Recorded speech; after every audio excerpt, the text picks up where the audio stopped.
Le long du littoral breton, on trouve beaucoup de vestiges du mur de l'Atlantique construit durant la Seconde Guerre mondiale. Même si les blocos nous rappellent un passé douloureux, ils font partie de notre patrimoine. L'association Gerfaut 29, groupe d'études et de recherche des fortifications de l'Atlantique, s'est spécialisée depuis 2012 dans l'inventaire et la préservation de ces ouvrages.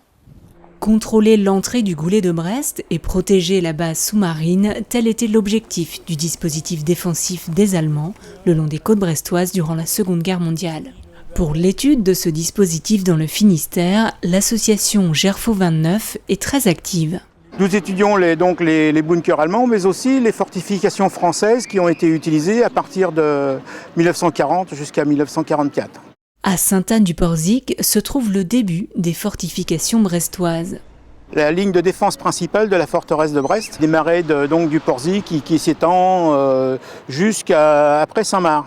Pour empêcher la pénétration d'une troupe d'invasion à partir de la plage, un mur anti-char. Ce mur anti-char barrait toute la plage. Et on peut encore en voir un vestige dans le soutènement de la terrasse. Donc il y a tout un ensemble de casemates pour canons anti-char, mitrailleuses et des canons de plus gros calibre pour prendre le goulet dans son enfilade.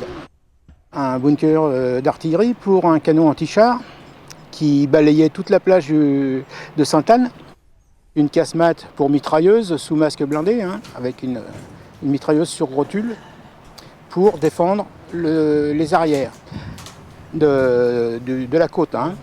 Des casemates d'artillerie armées avec des canons, les premiers, des canons de 88, qui sont des pièces qui étaient initialement prévues pour les sous-marins. Ces pièces tirent vers l'entrée du goulet et prennent tout en enfilade pour empêcher une intrusion. Et là, on défend direction la pointe des Espagnols et l'entrée de la rade. La base sous-marine, c'était l'élément principal de la défense dans ce coin-là. Il fallait absolument pouvoir faire entrer et sortir les sous-marins tranquillement, sans danger.